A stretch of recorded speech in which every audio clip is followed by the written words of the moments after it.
السلام علیکم ورحمۃ اللہ وبرکاتہ۔ الحمدللہ والصلاة والسلام علی رسول اللہ، اما بعد۔ محترم معزز ساتھیوں، دینی بھائیوں اور بہنوں، آج اللہ کے فضل و توفیق سے طہارت و نجاست یعنی پاکی اور ناپاکی کے بارے میں کچھ تفصیلات جاننے کی ہم کوشش کریں گے۔ ناپاکی اس کا مطلب ہوتا ہے ہر وہ چیز جو اگر کسی مسلمان کے لباس میں یا بدن میں لگ جائے تو اس کا دھونا ضروری ہو اور حتی الامکان اس سے بچنے کی کوشش کرنا ضروری ہو، واجب ہو، اسے ناپاکی کہتے ہیں۔ اگر یہ ناپاکی نظر آنے والی ہو یعنی دکھائی پڑتی ہو تو اس کو پوری طرح سے زائل کرنا، دور کرنا اور اس جگہ کو دھونا یہ ضروری ہے، اور اگر وہ دکھائی نہ دیتی ہو تو اس جگہ کو دھونا کافی ہو جائے گا۔ مثال کے طور پر کپڑے میں اگر پیشاب کا قطرہ لگا ہے اور ہم نے اس کو دھو دیا تو یہ کافی ہے۔ اگر وہی مثال کے طور پر کسی خاتون کے کپڑے میں ماہواری کا خون لگ گیا، ماہواری کا خون ناپاک ہے اور خون دکھائی دینے والا ہے، اگر وہ سوکھ بھی جائے تو اس کا نشان دکھائی پڑتا ہے، تو اب اس کو اس طرح سے دھونا کہ وہ زائل ہو جائے یہ ضروری ہے۔ البتہ بعض دفعہ ایسا ہو سکتا ہے کہ دھلنے کے بعد اس کا کسی قدر اثر باقی رہتا ہے، تو اس سلسلے میں صحیح حدیث سے یہ پتہ چلتا ہے کہ اچھی طرح سے دھلنے کے بعد اگر اس کا وہ نشان جسے عام طور پر ہم داغ یا دھبا کہتے ہیں وہ باقی رہ جائے تو اس میں کوئی خرابی نہیں آتی یا یہ ناپاکی تصور نہیں کی جائے گی۔ انشاءاللہ اس کا دھو دینا اور اس کو زائل کرنے کی ہماری جو کوشش ہے وہ کافی ہے، اور اس کا داغ اور دھبا اس کی وجہ سے کچھ اثر نہیں ہوگا، اور نماز اور جو کچھ بھی آگے ہم کو کام کرنے ہیں وہ کر سکتے ہیں۔ جہاں تک زمین کا تعلق ہے کہ جب اس پر کوئی ایسی ناپاکی گر جائے جو جامد شکل میں ہو، مثال کے طور پر دکھائی دینے کے ساتھ ساتھ وہ کوئی لکوڈ شکل میں نہ ہو، سائل بہنے والی چیز کی شکل میں نہ ہو، تو اس کو زمین سے اٹھا کے پھینکنا اور جو اس کا اثر وہاں پر ہے اسے دھونا کافی ہے۔ اور اگر وہ کوئی سائل شکل میں ہے تو ایسی صورت میں اس کو اچھی طرح سے دھل دینا، اس پر زیادہ مقدار میں پانی بہا دینا کافی ہو جائے گا۔ اور یہ بات معلوم رہے کہ ناپاکی دور کرنے کے لیے بارش کا پانی، کنویں کا پانی، تالاب کا پانی، اس طرح کوئی بھی پاک پانی جس میں کوئی گندگی نہ ملی ہو اور اپنا گندا اثر نہ چھوڑی ہو، تو وہ پاک پانی کسی بھی ناپاکی کو دور کرنے کے لیے استعمال کرنا جائز ہے۔ اسی طرح سے بلی جس پانی میں منہ رکھے وہ بھی پاک تصور کیا جائے گا، وہ بھی استعمال کر سکتے ہیں۔ کسی انسان کا استعمال کیا ہوا پانی وہ بھی پاک ہی سمجھا جائے گا، اس کو بھی ناپاکی دور کرنے یا پاکی حاصل کرنے کے لیے استعمال کر سکتے ہیں۔ البتہ کتا اور خنزیر یہ ایسا ناپاک جانور ہے کہ وہ جس برتن میں منہ رکھے، جس پانی میں وہ منہ ڈالے، وہ سارا کا سارا ناپاک تصور کیا جائے گا، اس سے پاکی حاصل کرنا یا ناپاکی دور کرنا یہ جائز نہیں ہوگا۔ اب آئیے ہم کچھ ناپاکی کی قسموں کو اور ان کو ازالہ اور دور کرنے کا جو طریقہ ہے اس کو سمجھنے کی کوشش کریں گے۔ ان میں سر فہرست، اللہ آپ کو ہم سب کو عزت عطا فرمائے، پیشاب پاخانہ ہے۔ یہ ہر انسان کی ضرورت ہے، اس کے بغیر انسان کی زندگی اجیرن ہے۔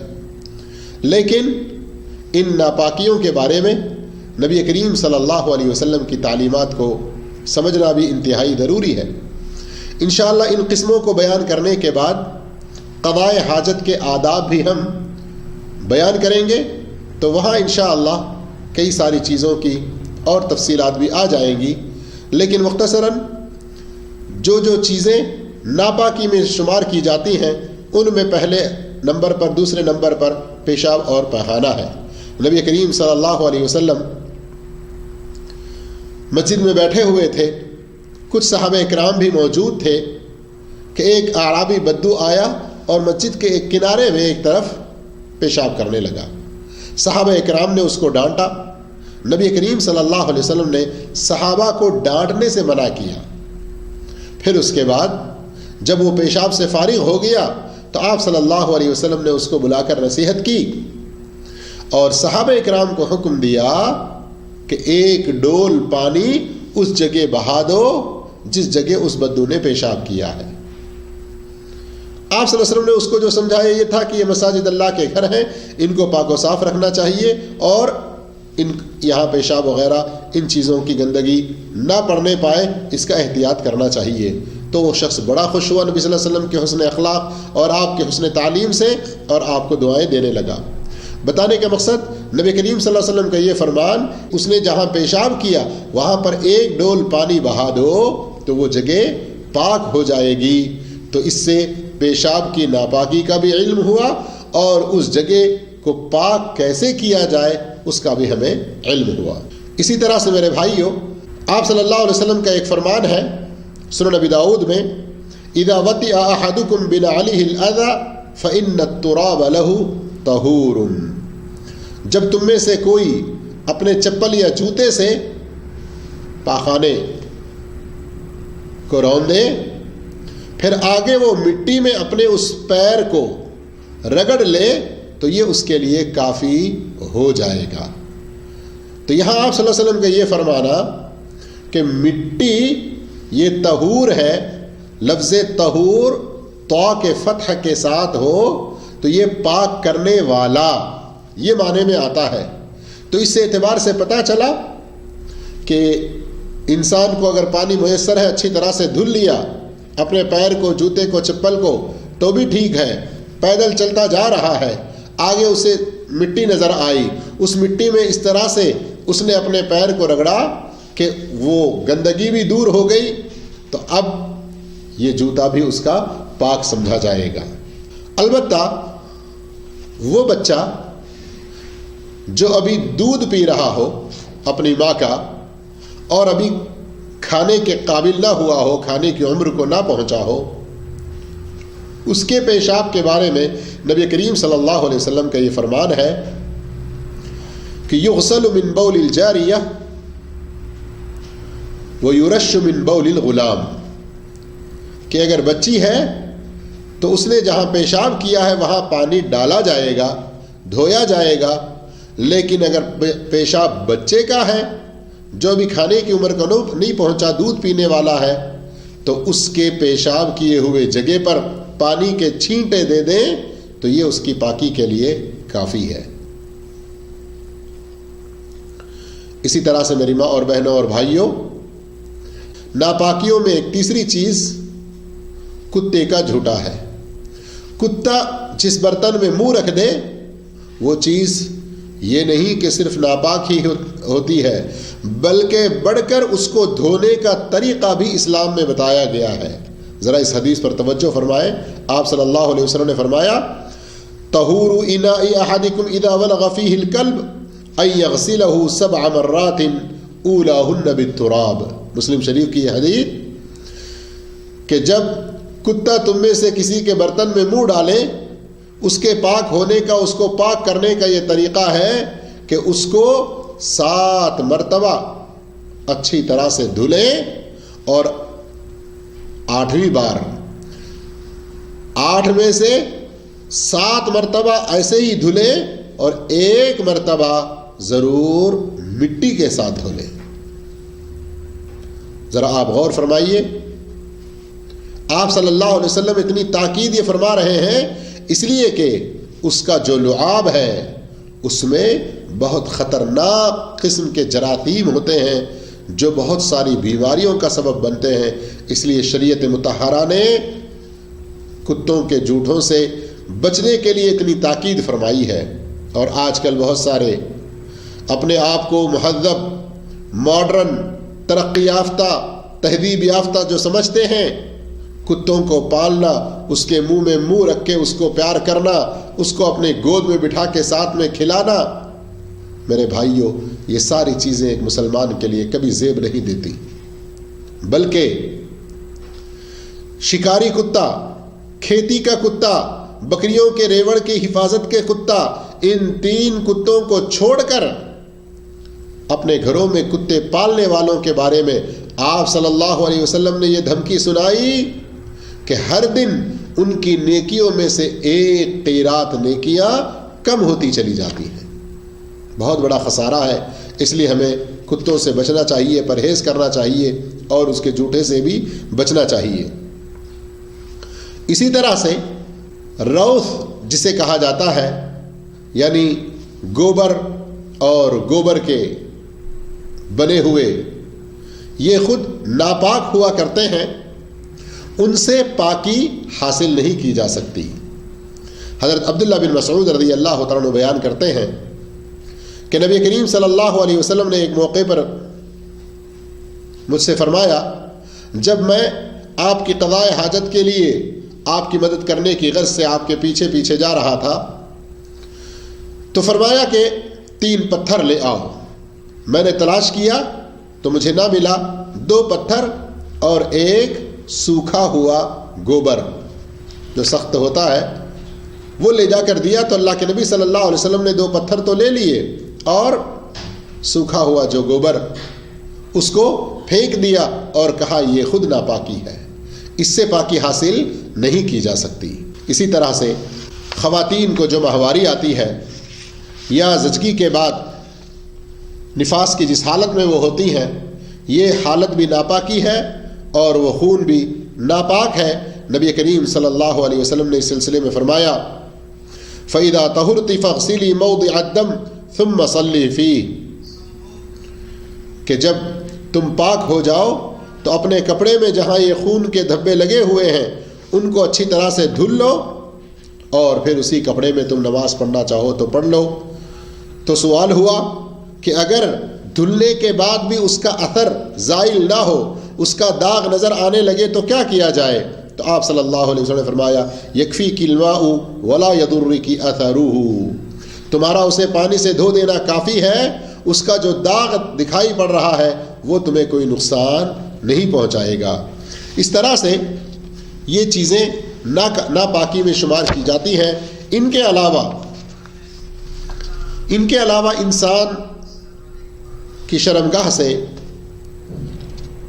دونوں شرمگاہوں سے جو بھی چیز نکلے وہ بھی ناپاکی میں تصور کی جائے گی، ناپاکی میں ان کا شمار ہوگا اور اس کی وجہ سے انسان کا وضو ٹوٹ جاتا ہے اور بعض چیزیں ایسی ہوتی ہیں جن سے غسل واجب ہوتا ہے. کچھ اور قسموں کو بیان کرنے سے پہلے ایک یہاں پر فقہی اصطلاح عام طور پر ہمارے اردو معاشرے میں بھی اس کو استعمال کرتے ہیں، ان کو ذکر کر دوں. حدث اصغر، حدث اکبر، چھوٹی ناپاکی، بڑی ناپاکی، اس طرح کے 2 الفاظ ہمارے اردو زبان میں بھی اور دینیات کی اردو کتابوں میں بھی لکھا ہوا آپ پائیں گے. چھوٹی ناپاکی یا حدث اصغر سے مراد یہ ہے کہ کوئی ایسا کام سرزد ہو جانا جس کی وجہ سے وضو کرنا واجب ہو جائے.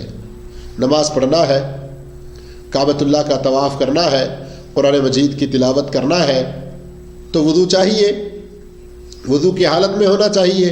تو اب کچھ ایسی چیزیں جن کے صادر ہو جانے سے وضو کرنا لازم آئے ان کو حدث اصغر کہتے ہیں، اور وہ چیزیں جن کی وجہ سے غسل کرنا واجب ہو جائے ان کو حدث اکبر یا بڑی ناپاکی کہتے ہیں. چھوٹی ناپاکیوں میں ایک چیز مدی ہے. یہ انسان جب کوئی شہوت کی چیز کے بارے میں سوچ لیتا ہے یا کوئی ایسے مناظر دیکھ لیتا ہے تو اس کے پیشاب کی جگہ سے خارج ہوتا ہے اور یہ لیسدار مادہ ہوتا ہے. اس کی وجہ سے کپڑا گندا ہوگا، وہ جگہ گندی ہوگی جہاں لگ جائے اور اس کی وجہ سے وضو کرنا واجب ہوگا. اسی طرح ایک اور چیز اس کو کہتے ہیں ودی. یہ عموماً بعض لوگوں کو گرمی کی شکایت یا کسی اور بیماری کی وجہ سے یہ نکلنے لگتا ہے اور عموماً پیشاب سے پہلے یا پیشاب کے بعد نکلتا ہے، تو یہ بھی وضو کے توڑنے والی چیزوں میں سے ہے. جہاں یہ لگ جائے تو وہ چیز گندی، جس کپڑے میں لگ جائے تو وہ کپڑا گندا، اتنا حصہ ہوتا ہے، جتنے حصے میں وہ لگا ہے اتنا حصہ دھونا واجب ہے. البتہ جہاں تک منی کا تعلق ہے، اس کی وجہ سے غسل کرنا واجب ہوتا ہے، اور اس کے دھونے کے بارے میں حدیث میں جو ذکر آیا ہے کہ اگر یہ گیلا ہو تو اس کو دھل دینا چاہیے، اور اگر یہ سوکھ گیا ہے پوری طرح تو اس کو کھرچ دینا بھی کافی ہوگا، اور اس شخص کو غسل کر لینا ضروری ہے. اور جہاں تک جانوروں کے لید اور ان کے پیشاب کے بارے میں یہ بات ہے، تو اس سلسلے میں اہل علم کے درمیان میں ہلکا سا اختلاف پایا جاتا ہے کہ وہ جانور جن کا گوشت کھانا ہمارے لیے حرام ہے، ان کا پیشاب اور ان کی لید حرام ہے، اس میں تو سب کا اتفاق ہے.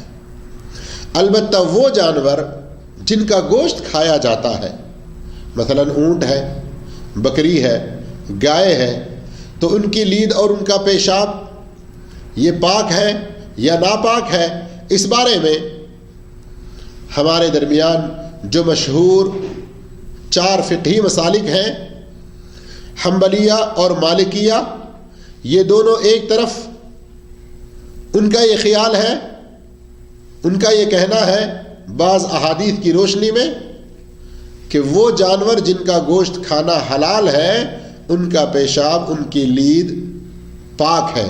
پاک ہے کا مطلب کسی اور غلط فہمی میں نہ جائیں آپ. ذرا میں اس کی وضاحت کر دوں. مثال کے طور پر کسی جگہ جانور نے پیشاب کر دیا اور ہم نے وہاں پر نماز پڑھ لی، تو کیا اس جگہ نماز پڑھنا جائز ہے؟ ہم جا رہے تھے، پیشاب کیا کسی جانور نے، اس کے قطرے ہمارے کپڑوں پر گرے، تو کیا اب ہمیں اپنا وہ کپڑا جن پر جانور کا پیشاب گرا ہے دھلنا ضروری ہے؟ تو اس ناحیے سے مسئلے کو سوچیں. اللہ تعالی ہدایت عطا فرمائے ہم سب کو، اور ہم سب کو دلائل کی روشنی میں حق تک پہنچنے کی توفیق عطا فرمائے. بعض شرعی مسائل میں اہل علم کے درمیان دلائل کی بنیاد پر جو اختلافات ہیں ان کا لوگ بہت بری طریقے سے مذاق اڑاتے ہیں. بعض لوگوں کا مذاق اڑانا اس حد کو پہنچ جاتا ہے کہ کہیں وہ انہیں کفر میں نہ پہنچا دے.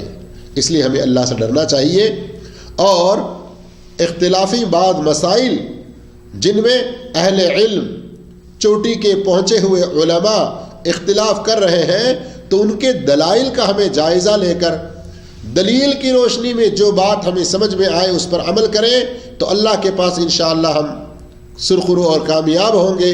لیکن مسائل کا مذاق اڑانا اور پھر اہل علم کا مذاق اڑانا، ہم اگر اس فریق سے تعلق رکھتے ہیں تو ہم ایک فریق سے تعلق رکھتے ہیں تو مخالف فریق کے بارے میں غلط بیانی کرنا، میرے بھائیوں اس میں ہم اللہ کا خوف کرنا چاہیے. کہیں ایسا نہ ہو کہ ایک مسئلے کی وجہ سے ایک مسلمان کے ساتھ ہم کچھ ایسے الفاظ استعمال کر رہے ہیں کہ اس کے اندر جو اور اچھائیاں ہیں ان کا خیال نہ کر کے ہم اس طرح کی بدزبانی کی وجہ سے اللہ کے پاس مجرم ٹھہریں گے. تو میں کہہ رہا تھا کہ جن جانوروں کا گوشت کھایا جاتا ہے ان کے پیشاب اور لید کے بارے میں حنابلہ اور مالکیہ کا یہ کہنا ہے کہ وہ پاک ہے. وہ دلیل لیتے ہیں اس حدیث سے کہ نبی کریم صلی اللہ علیہ وسلم نے کچھ لوگوں کو اونٹ کا پیشاب پینے کی اجازت دی تھی، اور اسی طرح سے نبی کریم صلی اللہ علیہ وسلم سے ایک مرتبہ پوچھا گیا کہ جہاں بکریاں باندھی جاتی ہیں وہاں پر ہم نماز پڑھ سکتے ہیں؟ تو آپ صلی اللہ علیہ وسلم نے اس کی اجازت دی، اور یہ دونوں روایتیں بخاری اور مسلم کے اندر موجود ہیں.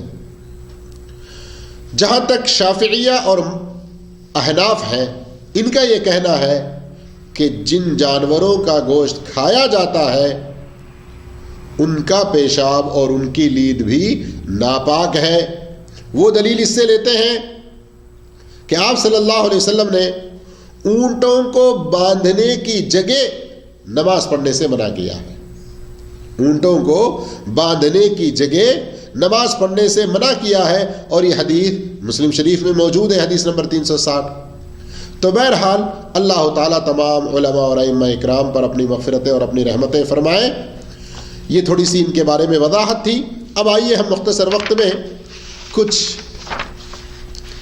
قضائے حاجت کے آداب کو جاننے کی کوشش کرتے ہیں۔ جب بھی کوئی انسان اسے قضائے حاجت کرنے کی ضرورت محسوس ہو تو پہلی کوشش یہ کرنا چاہیے کہ وہ لوگوں کی نظروں سے اوجھل ہو جائے، لوگوں کی نظروں سے دور ہو جائے۔ نبی کریم صلی اللہ علیہ وسلم کی اس سلسلے میں کئی ساری احادیث آئی ہوئی ہیں، حتیٰ کہ آپ صلی اللہ علیہ وسلم کی خدمت میں کچھ صحابہ اکرام موجود ہوا کرتے جو آپ کے ساتھ آپ کا استنجا کا پانی اور آپ کی جو چھڑی اس کو ساتھ میں اٹھا کر لے جا رہے ہوتے، لیکن اس کے باوجود صحیح بخاری کی اس حدیث پر غور کریں، حضرت عبداللہ بن عمر رضی اللہ تعالیٰ عنہ فرماتے ہیں کہ نبی کریم صلی اللہ علیہ وسلم جب بھی کوئی انسان قضاء حاجت کی ضرورت محسوس کرے تو سب سے پہلا ادب یہ اختیار کرے کہ وہ لوگوں کی نظروں سے اوجھل ہو جائے، پردے کا اہتمام ضرور کرے۔ نبی کریم صلی اللہ علیہ وسلم نے ایک موقع پہ فرمایا اذا تغوط الرجلان فلیتوارى كل واحد منهما عن صاحبه، جب بھی تم میں سے کوئی قضاء حاجت کے لیے دو آدمی مل کر نکلیں تو ہر آدمی دوسرے سے چھپ کر قضاء حاجت کرنے کی کوشش کرے۔ اور نبی کریم صلی اللہ علیہ وسلم کے بارے میں مغیرہ بن شعبہ رضی اللہ عنہ بیان فرماتے ہیں، جیسا کہ صحیح بخاری میں ہے، فانطلق رسول اللہ صلی اللہ علیہ وسلم حتی توارى عنی فقضى حاجته، آپ صلی اللہ علیہ وسلم کے ساتھ میں نکلا، جب آپ صلی اللہ علیہ وسلم اس جگہ پہنچے جہاں قضاء حاجت کرنا چاہتے تھے تو اب ہم کو رکنے کے لیے کہا، اور آپ صلی اللہ علیہ وسلم آگے نکل گئے یہاں تک کہ ہم سے اوجھل ہو گئے، اور پھر آپ قضاء حاجت کر کے واپس لوٹے۔ تو اس طرح سے میرے بھائیوں یہ انتہائی ضروری چیز ہے۔ اور چار دیواری میں اگر ہیں تو بہت اچھی بات ہے، لیکن کبھی اگر ضرورت پڑ گئی کسی کھلے میدان اور صحرا میں جانے کی تو حتی الامکان وہاں یہ کوشش ضرور کرے کہ کسی ٹیلے یا کوئی ایسا آڑ اور ایسی چیز کا سہارا ہو کہ لوگوں کی نظروں سے وہ اوجھل رہے۔ اور جب قضاء حاجت کے لیے وہ بیٹھنے کی کوشش کرے تو کپڑے ایسے ہی نہ کھولے جب تک کہ وہ زمین کے قریب نہ ہو۔ ابو داؤد کی روایت ہے کان اذا اراد حاجتا لا يرفع ثوبه حتى يدنو من الارض، کہ نبی کریم صلی اللہ علیہ وسلم اس وقت تک اپنے کپڑا نہ اٹھاتے جب تک کہ آپ زمین کے بالکل قریب نہ ہو جاتے۔ ذرا اس نقطے پر بھی غور فرمائیے کہ نبی کریم صلی اللہ علیہ وسلم نے فرمایا، جیسا کہ سنن ترمذی وغیرہ کی روایت میں ہے کہ ستر ما بین اعین الجن وعورات بنی آدم، جنات جن کا ٹھکانہ ہی بیت الخلاء ہے، ان کی نظروں سے بچنے، ان کی نظریں ہماری شرمگاہوں پر نہ پڑیں، اس کے لیے سب سے اچھا طریقہ یہ ہے اذا دخل احدهم الخلاء ان یقول بسم اللہ، کہ جب کوئی ان میں سے بیت الخلاء میں داخل ہو بسم اللہ کہے۔ پھر صحیح بخاری میں جو دعا آئی ہے اس کو پڑھیں، اللہم انی اعوذ بک من الخبث والخبائث۔ اسی طرح ایک ادب اس کا بھی خیال کرنا چاہیے کہ جب قضاء حاجت کر رہے ہوں تو بات چیت نہ کریں۔ نبی کریم صلی اللہ علیہ وسلم نے ایک موقع میں فرمایا جب دو آدمی اکٹھے قضاء حاجت کے لیے نکلیں تو دونوں ایک دوسرے سے چھپ جائیں اور دونوں قضاء حاجت کرتے ہوئے بات نہ کریں۔ اللہ رب العالمین اس چیز سے بہت سخت ناراض ہوتا ہے۔ اسی طرح سے میرے بھائیوں ایک چیز اس کا بھی خیال کرنا ضروری ہے کہ خاص طور پر جب کھلی فضا میں صحرا میں کہیں قضاء حاجت کر رہے ہوں تو قبلے کی طرف نہ منہ کریں، قبلے کی طرف نہ پیٹ کریں۔ آپ صلی اللہ علیہ وسلم نے اس سے بھی منع فرمایا ہے۔ بلکہ اگر چار دیواری کے اندر میں ہیں، چہار دیواری کے اندر میں ہیں تو اس کی اجازت ملتی ہے بعض روایتوں سے جیسے کہ عبداللہ بن عمر رضی اللہ تعالیٰ عنہ کی ایک روایت صحیح بخاری میں اس سلسلے میں آتی ہے، لیکن ابو ایوب انصاری رضی اللہ تعالیٰ عنہ اور بعض صحابہ اکرام کے قول کے مطابق اگر کوئی انسان اس میں بھی بچ سکتا ہے اور اپنے گھروں میں جب ہم بیت الخلاء بناتے ہیں تو اس کا رخ قبلے کی طرف نہ ہونے پائے، اس کا خیال کریں گے تو اچھی بات ہے. لیکن بعض احادیث کی روشنی میں کئی علماء نے چہار دیواری کے اندر اس کی اجازت دی ہے، بچنے کی کوشش کریں تو اچھی بات ہے.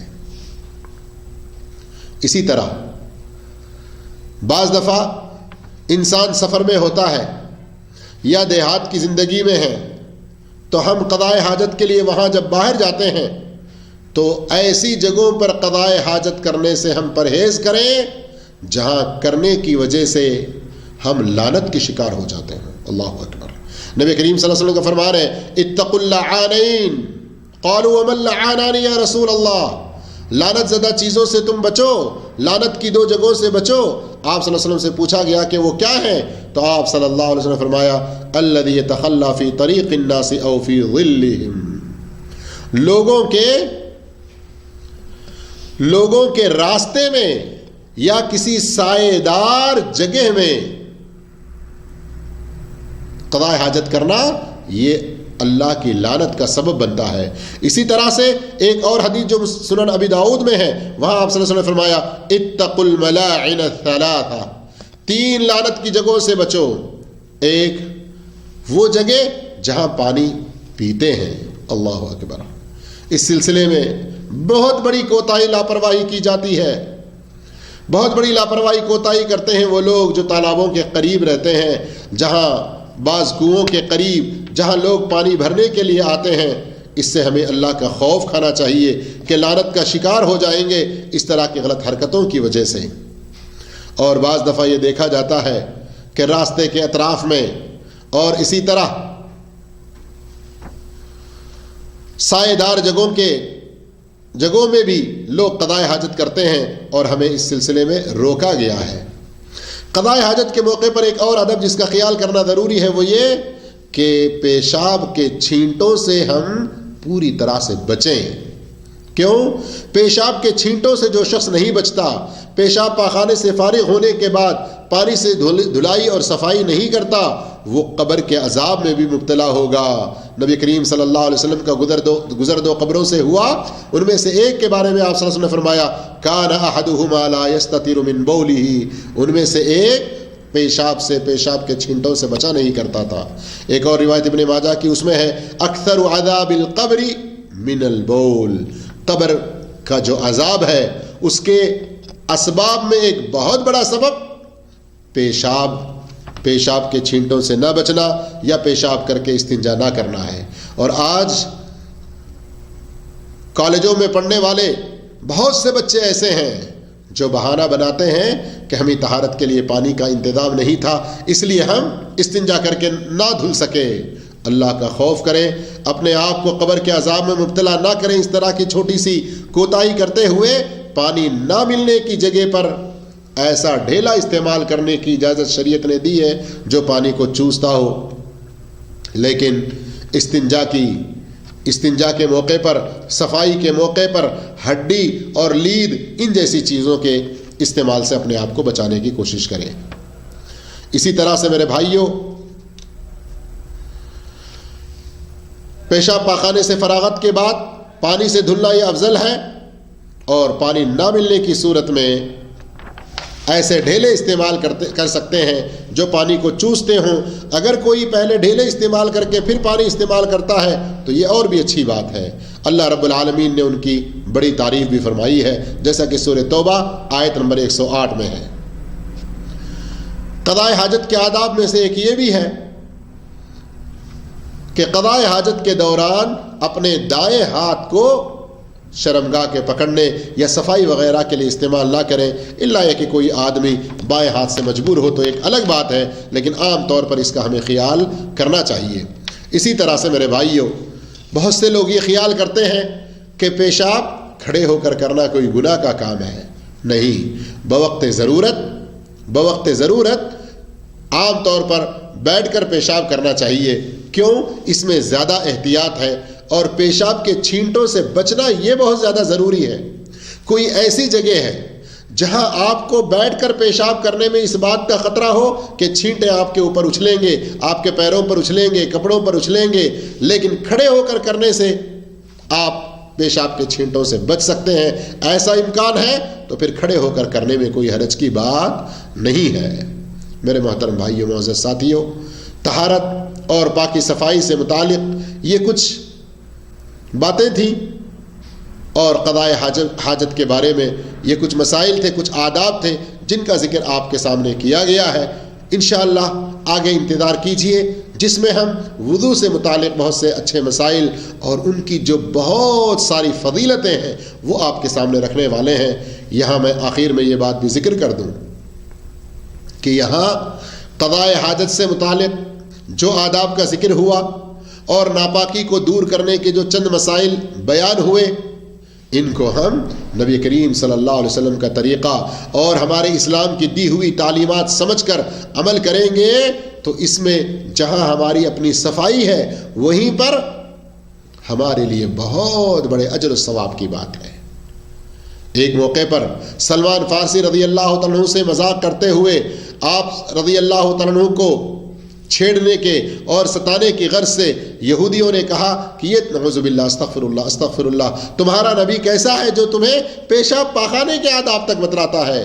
سلمان فارسی رضی اللہ عنہ نے کیا پیارا جواب دیا، ہاں یہ ہمارے لیے ایک بیٹے کے لیے باپ کا جو مقام ہوتا ہے اس سے کہیں زیادہ بڑھ کر ہے، اس لیے آپ ہماری رہنمائی کی ہر چیز کے بارے میں وضاحت فرما دیتے ہیں۔ تو اس طرح جو جو باتیں آپ نے سنی، جن حدیثوں کا حوالہ آپ نے سنا، ان کو عمل میں لاتے ہوئے آپ صلی اللہ علیہ وسلم کی تابع داری، آپ صلی اللہ علیہ وسلم کی پیروی کا یہ نیک جذبہ بھی رکھیں۔ اللہ عز و جل ہم سب کو نیک توفیق عطا فرمائے، ہر طرح کی برائی سے اللہ ہم سب کو محفوظ رکھے۔ جزاکم اللہ خیرا، والسلام علیکم ورحمۃ اللہ وبرکاتہ۔